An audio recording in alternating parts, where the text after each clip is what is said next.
في الأرض وما بينهما وما تحت الثرى وإن تجهر بالقول فإنه يعلم السر وأخفى الله لا إله إلا هو له الأسماء الحسنى وهل أتاك حديث موسى إذ رأى نارا فقال لأهلهم كفوا إني آنست نارا لعلي آتيكم منها بقبس أو أجد على النار هدى فلما أتاها نودي يا موسى إني أنا ربك فاخلع عليك إنك بالوادي المقدس طوى وأنا اخترتك فاستمع لما يوحى فاستمع لما يوحى إنني أنا الله لا إله إلا أنا فاعبدني وأقم الصلاة لذكري إن الساعة آتية أكاد أخفيها لتجزى كل نفس بما تسعى فلا يصدنك عنها من لا يؤمن بها واتبع هواه فتردى وما تلك بيمينك يا موسى قال هي عصاي أتوكأ عليها وأعش بها على غنمي ولي فيها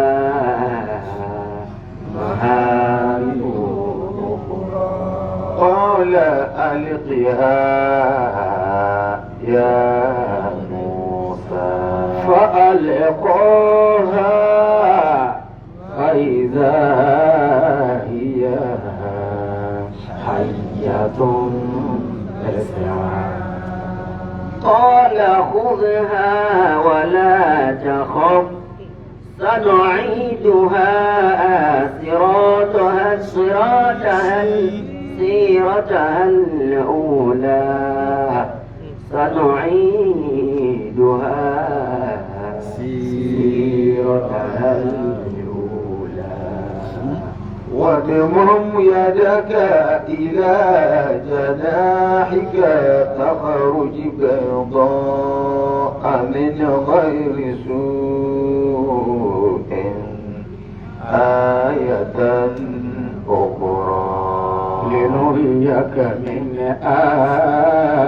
آياتنا الكبرى اذهب إلى فرعون إنه طغى قال رب اشرح لي صدري ويسر لي أمري واحلل عقدة من لساني يفقه قولي واجعل لي وزيرا من أهلي هارون أخي اشدد به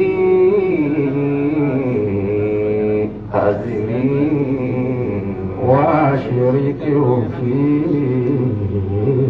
أمري كي نسبحك كثيرا ونذكرك كثيرا إنك كنت بنا بصيرا ولقد أوتيت سؤلك يا موسى ولقد مننا عليك مرة أخرى إذ أوحينا إلى أمك ما يوحى إذ أوحينا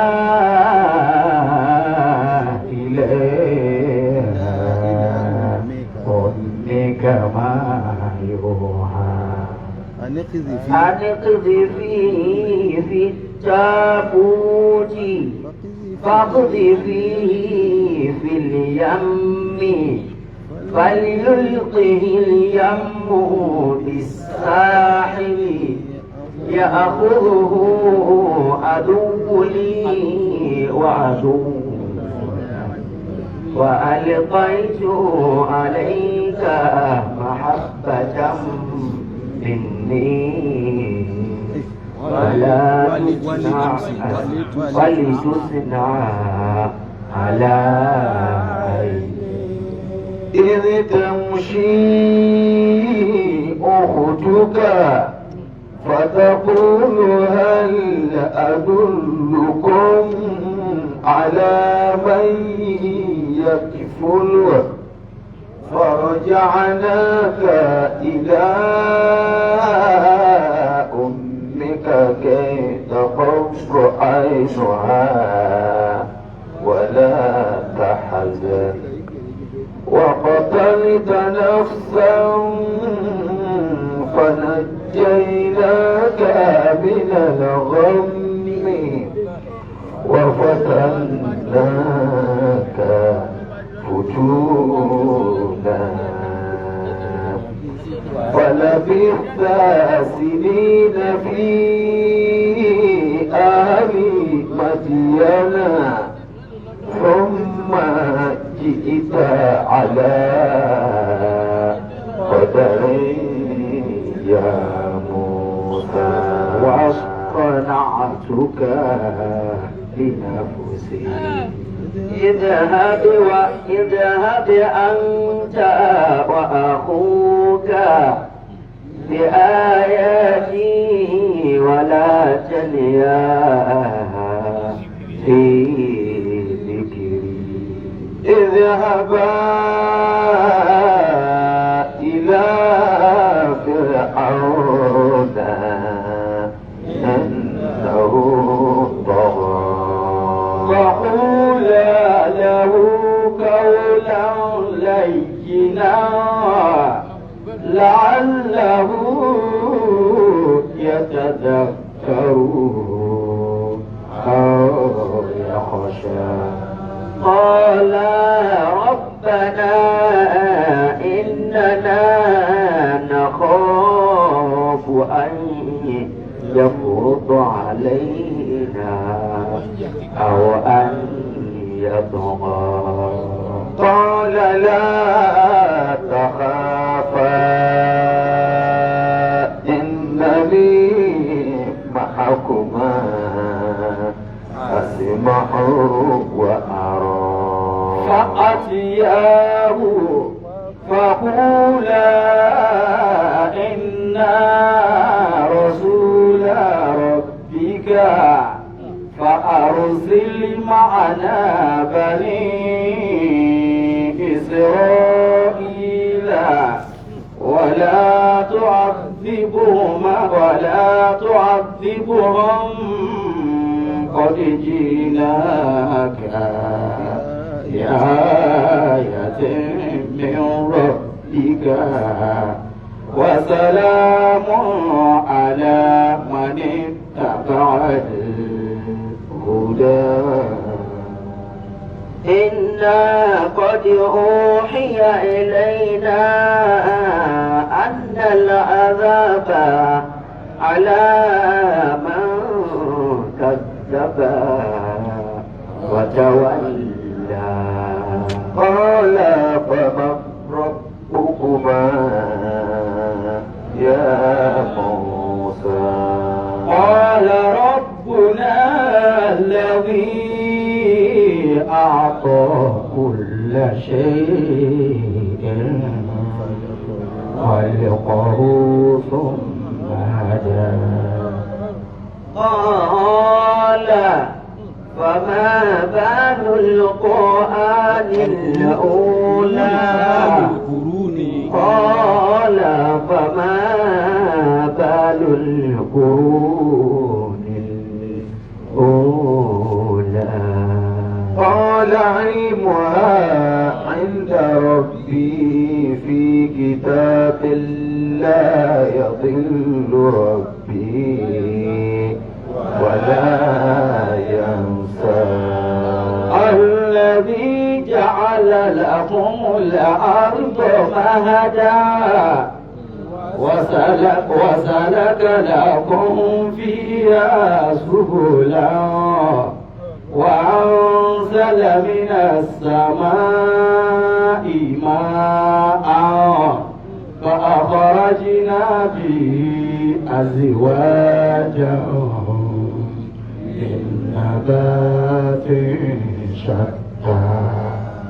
كلوا وارعوا أنعامكم إن في ذلك لآيات لأولي النهى.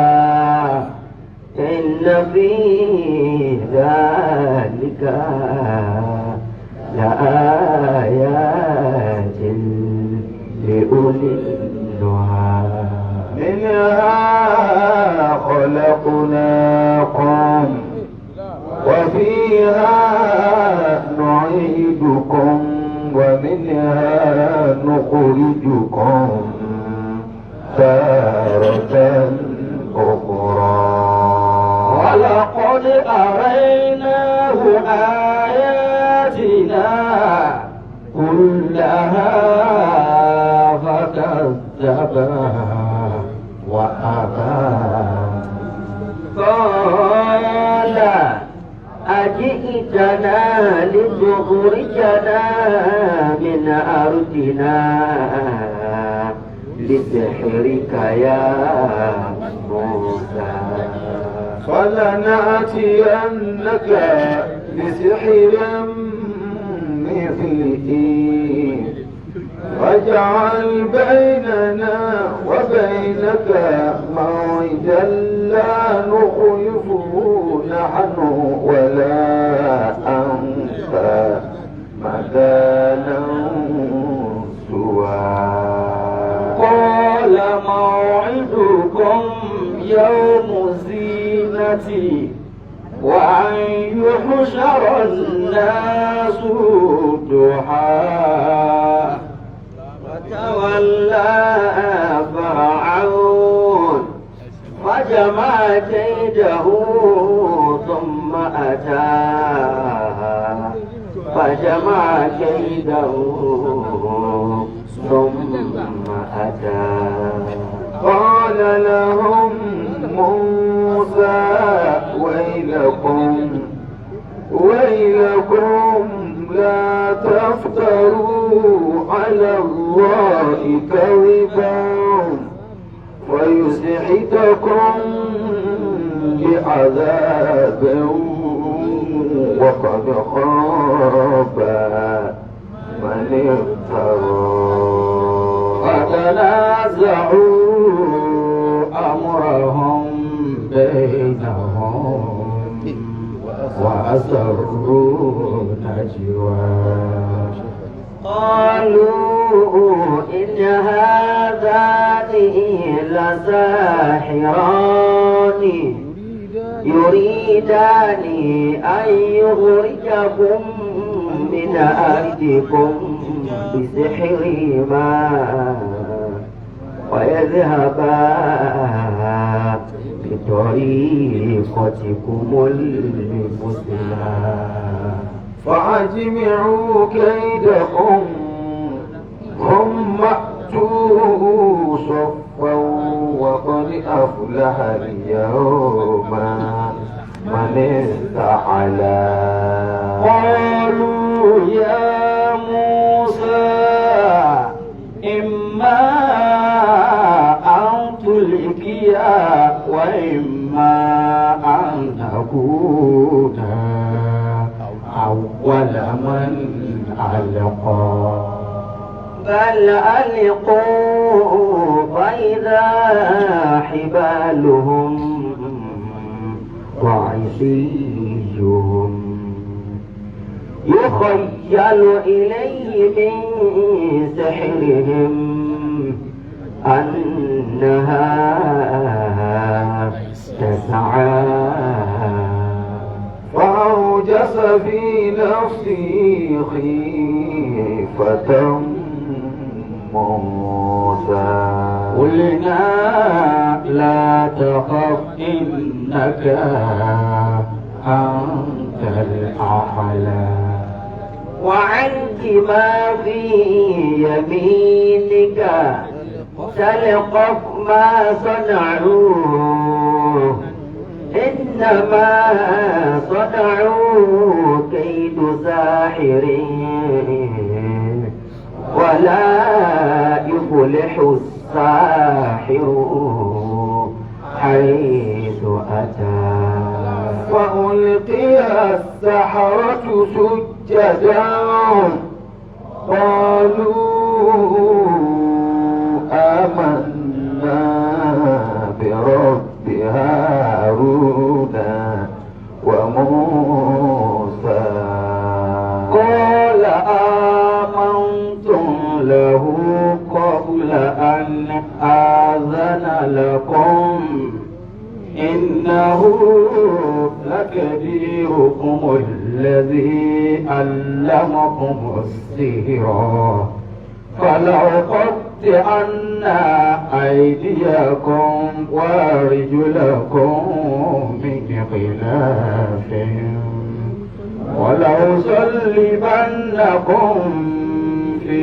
جذوع النخل ولتعلمن أينا أشد عذابا وأبقى قالوا لا نؤثرك على ما جاءنا من البينات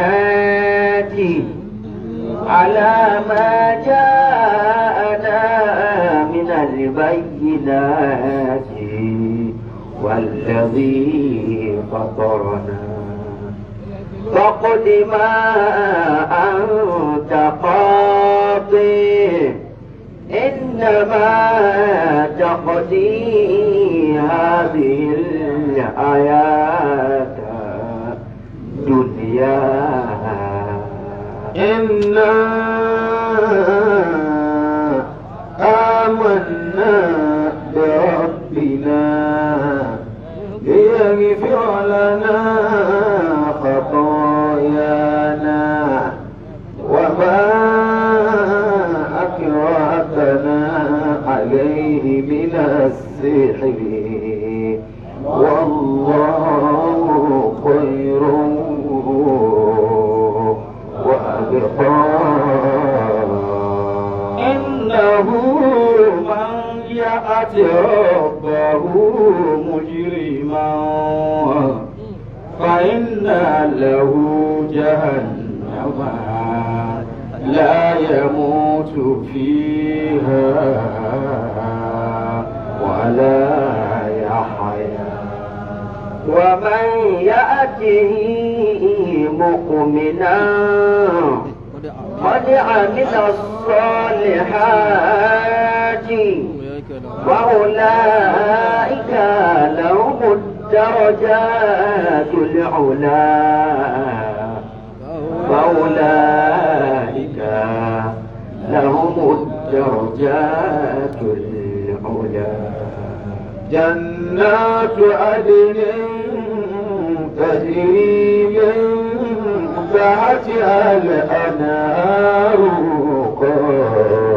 خالدين فيها وذلك جزاء من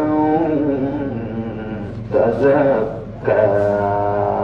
ولقد أوحينا إلى موسى أن أسر بعبادي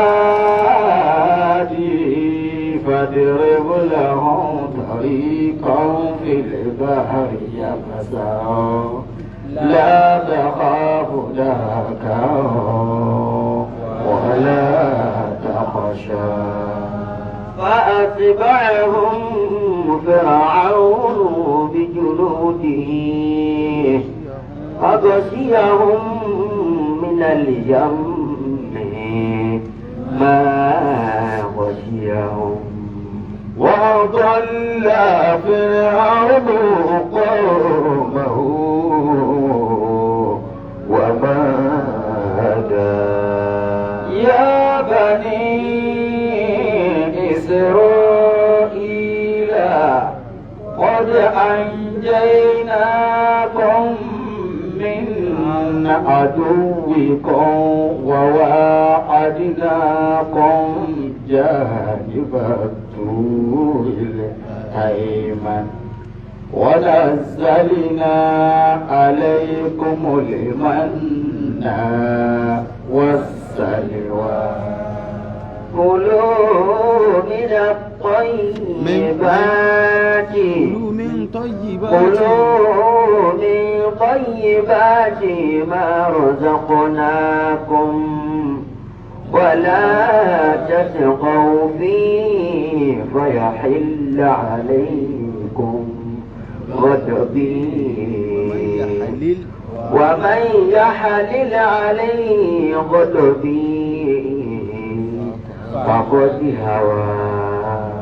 وإني لغفار لمن تاب وآمن وإني لغفار لمن تاب وآمن وعمل صالحا ثم اهتدى. وما أعجلك عن قولك يا موسى.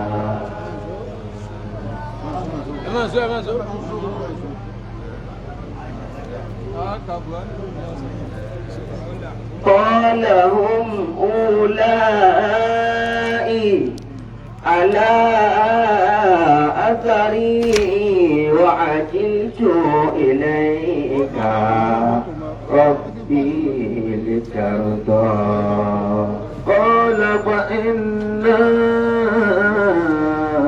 قد فتنا قومك من بعدك وأضلهم السامري. فرجع موسى إلى قومه غضبان أسفا قال يا قوم ألم يعدكم ربكم وعد حسنا أفطال عليكم العهد أم أردتم أن يحل عليكم غضب من ربكم فأخلفتم موعدكم. قالوا ما أخلفنا موعدك بملكنا ولكننا حملنا أوزارا من زينة القوم فقذفناها فكذلك ألقى السامري فأخرج له عجلا جسدا له خوار فقالوا هذا إلهكم وإله موسى فنسي أفلا يرون ألا يرجع إليهم قولا ولا يملك لهم ضرا ولا نفعا ولقد قال لهم هارون من قبل يا قوم إنما فتنتم به وإن ربكم الرحمن فاتبعوني وأطيعوا أمري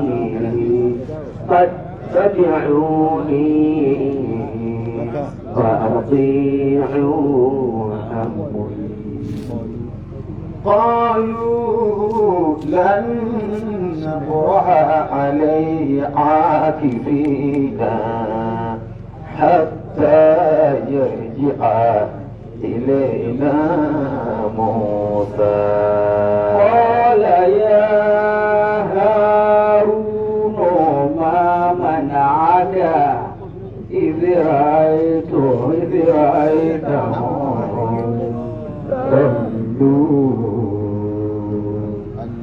ألا تتبعني أفعصيت أمري ألا تتبعني فعصيت أمري قال يا ابن لا تأخذ بلحيتي ولا برأسي إني خشيت أن تقول فرقت بين بني إسرائيل ولم ترق بقولي قال فما خطبك يا سامري قال بصرت بما لم يبصروا به فقبضت قبضة من أثر الرسول فنبذتها وكذلك سولت لي نفسي قال فاذهب فإن لك في الحياة أن تقول لا إلى إلهك الذي ظلت عليه عاكفا لنحرقنه ثم لننسفنه في اليم نسفا إنما إلهكم الله الذي لا إله إلا هو وسع كل شيء علما كذلك نقص عليك من أنباء ما قد سبق وقد آتيناك من لدنا ذكرا وقد آتيناك من لدنا ذكرا من أعرض عنه فإنه يحمل يوم القيامة وزرا خالدين فيه وساء لهم يوم القيامة حملا يوم ينفخ في الصور ونحشر المجرمين يومئذ زرقا ونحشر المجرمين يومئذ زرقا يتخافتون بينهم إن لبثتم إلا عشرا نحن أعلم بما يقولون إذ يقول أمثالهم طريقة إن لبثتم إلا يوما ويسألونك عن الجبال فقل ينسفها ربي نسفا فقل ينسفها ربي نسفا فيذرها قاعا صفصفا لا ترى فيها عوجا ولا أمتا يومئذ يتبعون الداعي لا عوج له وخشعت الأصوات للرحمن فلا تسمعوا إلا همزا يومئذ لا تنفع الشفاعة إلا من أذن له الرحمن ورضي له قولا يعلم ما بين أيديهم وما خلفهم ولا يحيطون به علما وعنت الوجوه للحي القيوم وقد خاب من حمل ظلما وقد خاب من حمل ظلما ومن يعمل من الصالحات وهو مؤمن فلا يخاف ظلما ولا هضما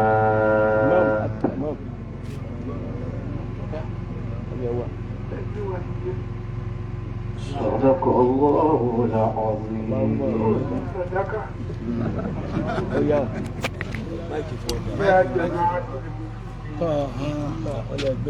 جماعة المسلمين والمسلمات والمؤمنين والمؤمنات والقانتين والقانتات والعاملين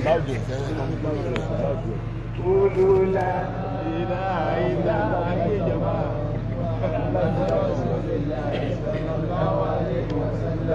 لا إله إلا الله محمد رسول الله صلى الله عليه وسلم الحمد لله الحمد لله الحمد لله رب العالمين بسم الله الرحمن الرحيم الحمد لله رب العالمين الرحمن الرحيم مالك يوم الدين إياك نعبد وإياك نستعين اهدنا الصراط المستقيم صراط الذين أنعمت عليهم غير المغضوب عليهم ولا الضالين آمين. أعوذ بالله من الشيطان الرجيم. بسم الله الرحمن الرحيم.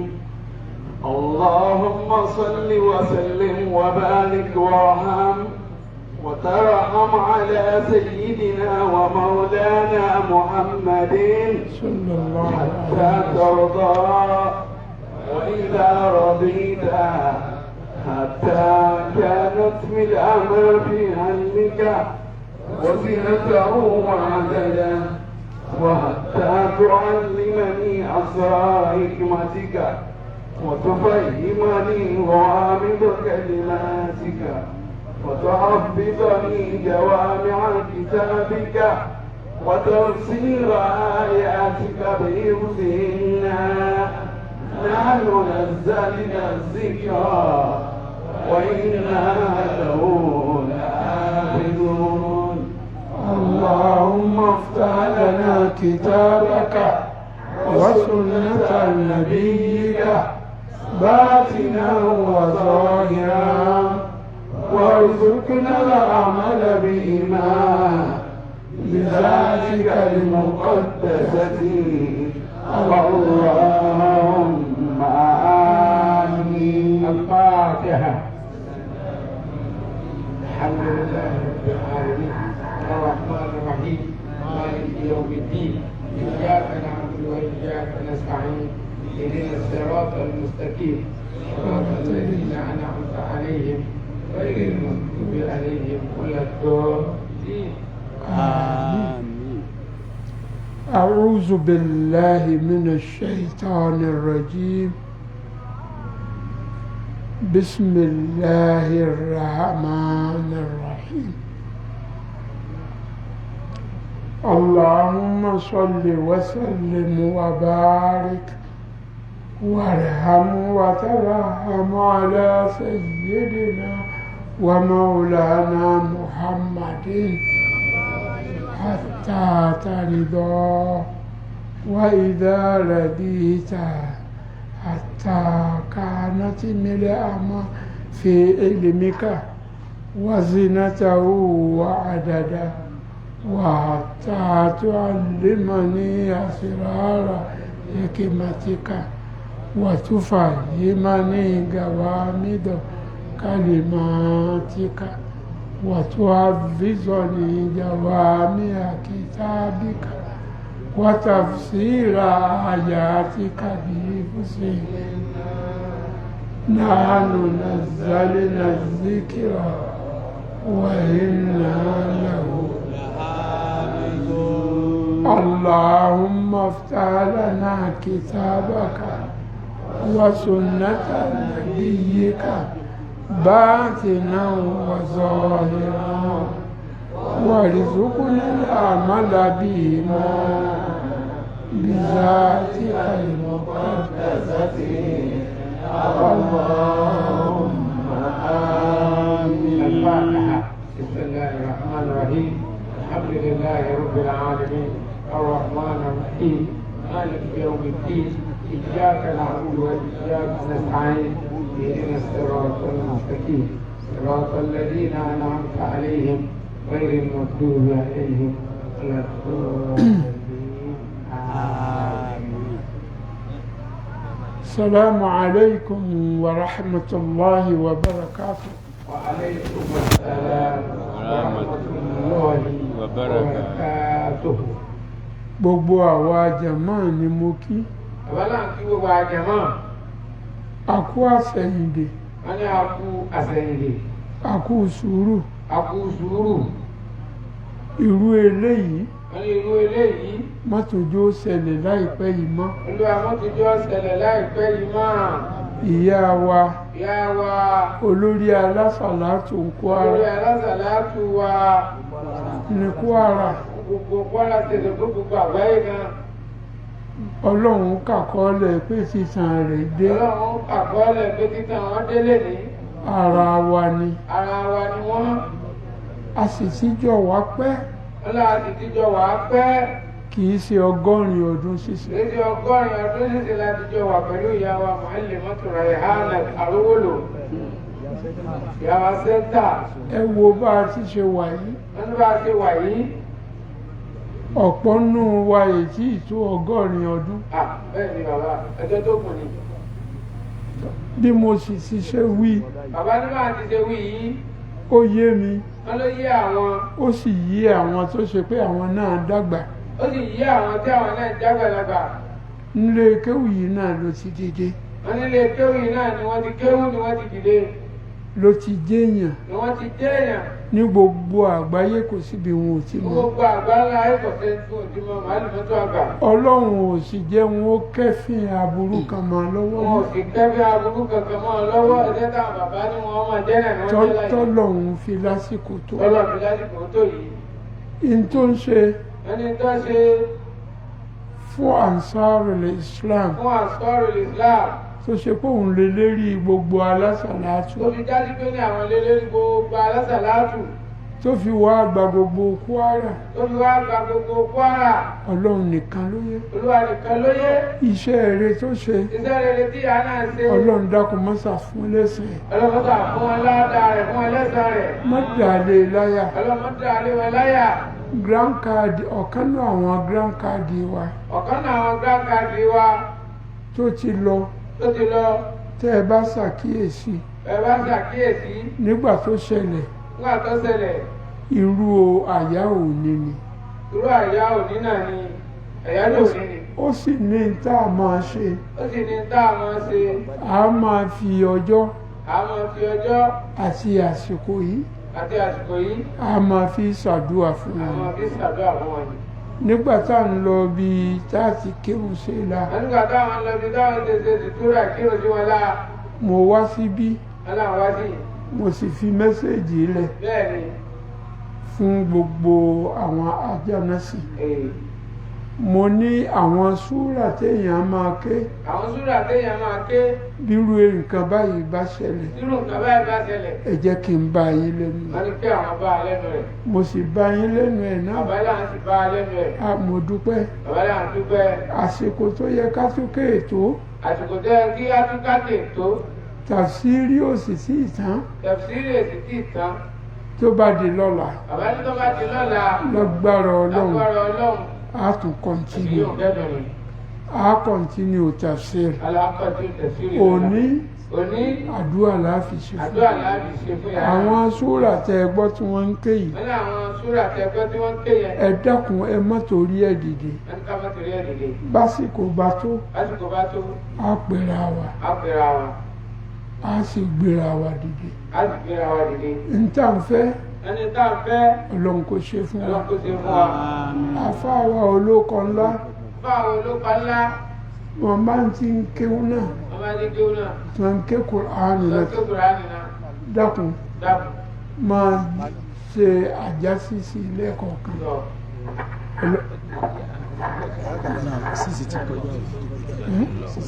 ọjọ́ ti lọ. ọjọ́ ti lọ tó bisimilá ẹ máa ké sọ. وكذلك أنزلناه قرآنا عربيا وصرفنا فيه من الوعيد لعلهم يتقون أو يحدث لهم ذكرا تعالى الله الملك الحق ولا تعجل بالقرآن يقضى إليك وحده وقل رب زدني علما ولقد عهدنا إلى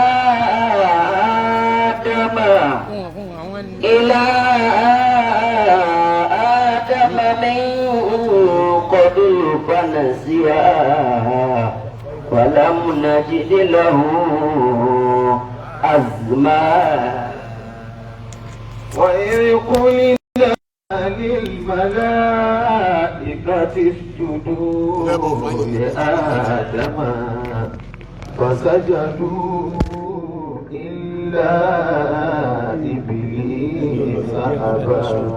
wọ́n ní bí àti ń ṣàdúrà yìí lábújá gan báyìí àdúrà ń lọ lọ́wọ́ pẹ̀lú nígbà àgbà fún Ansar Islam àdáńtà àti èyí gbogbo àgbáyé ti jọ́yìn wa lérí àdúrà yìí ọlọ́wọ́ kẹyà wa. فقلنا يا آدم إن هذا عدو لك ولزوجك فلا يخرجنكما من الجنة فتشقى إن لك ألا تجوع فيها ولا تعرى وأنك لا تظمأ فيها ولا تضحى. فوسوس إليه الشيطان قال يا آدم هل أدلك على شجرة الخلد وملك لا يبلى فأكلا منها فبدت لهما سوآتهما وطفقا يخصفان عليهما من ورق الجنة وعصى آدم ربه فغوى ثم اجتباه ربه فتاب عليه وهداه. قال اهبطوا منها جميعا بعضكم لبعض عدو فإما يأتينكم مني هدى فمن اتبع هداي فلا يضل ولا يشقى ومن أعرض عن ذكري فإن له معيشة ضنكا ونحشره يوم القيامة أعمى. قال ربي لما حشرتني أعمى وقد كنت بصيرا. قال ربي لما حشرتني أعمى وقد كنت بصيرا. قال كذلك أتتك آياتنا فنسيتها وكذلك اليوم تنسى وكذلك نجزي من أسرف ولم يؤمن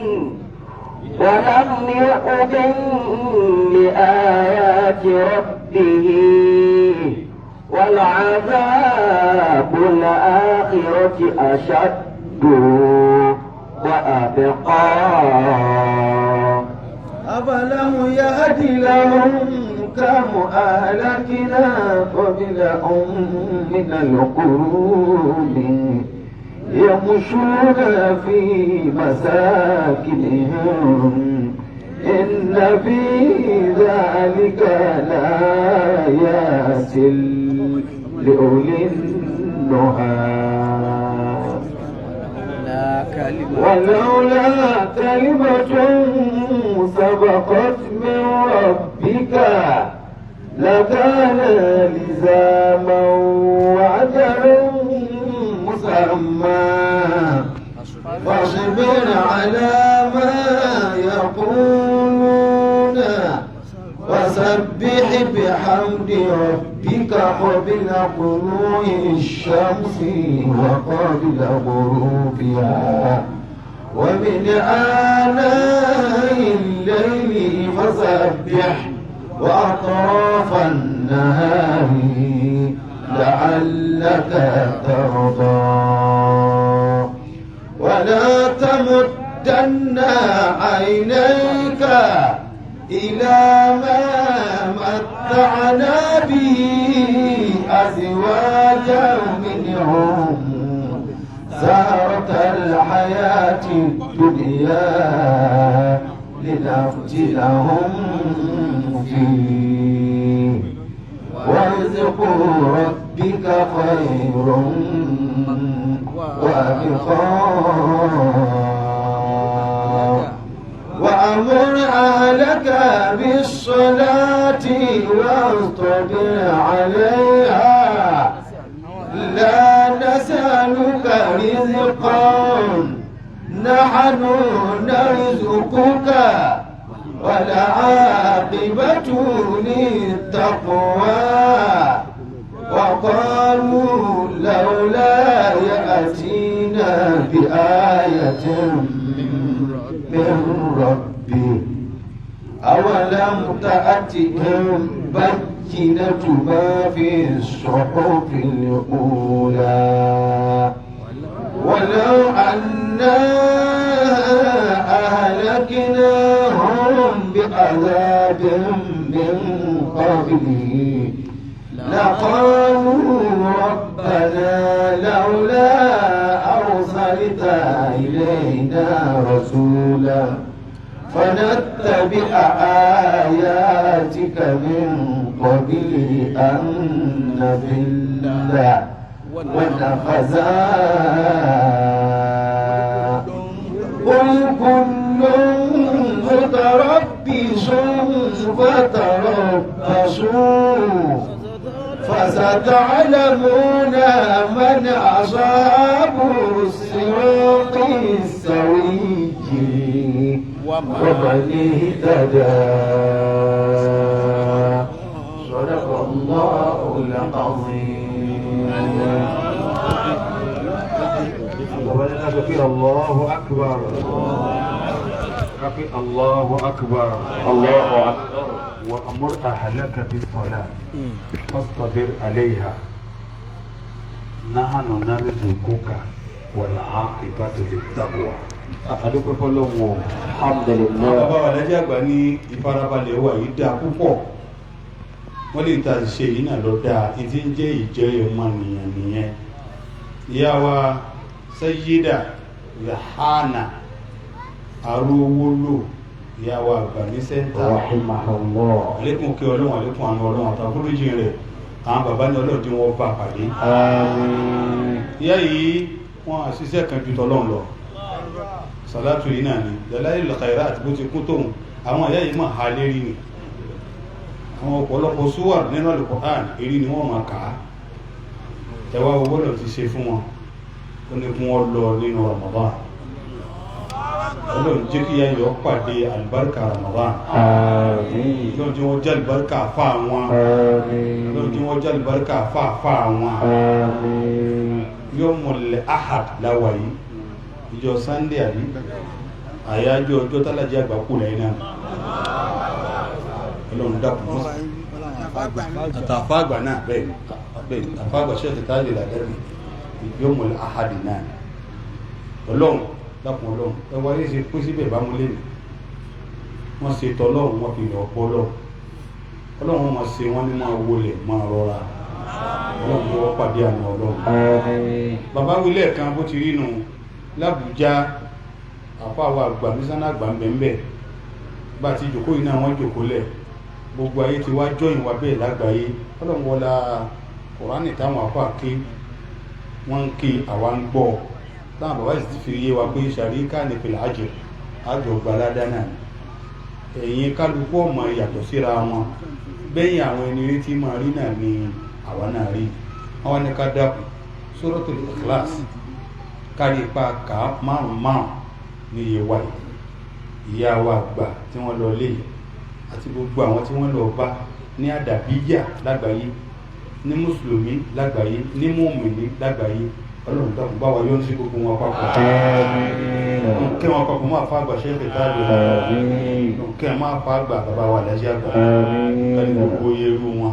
bàbá tí ìyá wa náà tara wọn jáde, àfa àgbà ni wọn, bàbá wa jàbàjẹ́.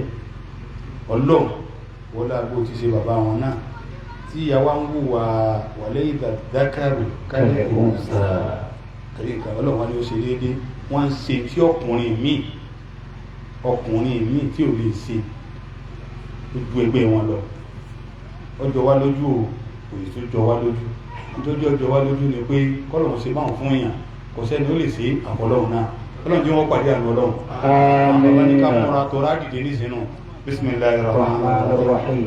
قل هو الله أحد الله الصمد لم يلد ولم يولد ولم يكن له كفوا أحد بسم الله الرحمن الرحيم قل هو الله أحد الله الصمد لم يلد ولم يولد ولم يكن له كفوا أحد بسم الله الرحمن الرحيم قل هو الله أحد الله الصمد لم يلد ولم يولد ولم يكن له كفوا أحد بسم الله الرحمن الرحيم قل هو الله أحد الله الصمد لم يلد ولم يولد ولم يكن له كفوا أحد بسم الله الرحمن الرحيم قل هو الله أحد الله الصمد لم يلد ولم يولد ولم يكن له كفوا أحد آمين. bàbá wa lẹ́jẹ́ àgbà ẹ̀ máa bẹ dáadáa. آمين. gbogbo jama kì í pé ẹ̀pẹ̀lẹ́ o. ọlọ́run jẹ́ kí ọdún ọ̀pọ̀lọpọ̀ yóò jìnnà síra wọn, yóò sì ṣàánú àwa náà. bàbá wa Adébísí, bàbá wa àgbà Lágbàjì, bàbá Kíríkìyà, ọlọ́run bá wà pẹ̀lú yín. bàbá wa Musa Ìdùtì àti gbogbo ẹ̀yà wa àtẹ̀yìn bàbá wa níjòkólẹ̀ yóò dà púpọ̀. bàbá ní ká papọ̀ kí bá ti zàrà mi ti máa ṣe 2000 bàbá ti dé yà yìí. gbogbo jama náà ká ṣe bẹ́ẹ̀ láàrin ìgbà tá a bá ṣe lọ́wọ́ wá fi fàtí àlè àlùbáríkà ọlá nàbì lọ́dọ̀ ọlọ́run, àlùbáríkà Ramadan ọlọ́run níjà pàdánù rẹ̀ ló sì dá fẹ́ kọ̀ọ̀kan wa. ẹ̀yà ń kálukú lè sàrà àti ìbá ti máa ṣe bismillahir rahmanir rahim alhamdulillahi rabbil alamin arrahmanir rahim maliki yawmiddin iyyaka na'budu wa iyyaka nasta'in اهدنا الصراط المستقيم صراط الذين أنعمت عليهم غير المغضوب عليهم ولا الضالين آمين. àwọn bàbá ní lágbára ọlọ́run lọ́nà àwọn àpàdé báyìí lẹ́kọ́ lábẹ́ àlékún olùdókòwò àti máa bàbá wa Kírímìyà, bàbá Adébísí, àwọn náà ti débẹ̀. bàbá náà ti náà nílẹ̀ lókà rahmatan wa hayyi lana min amrina سبحان ربك رب العزة عما يصفون وسلام على المرسلين والحمد لله رب العالمين. ẹ jẹ́ Yorùbá nàbí dáadáa.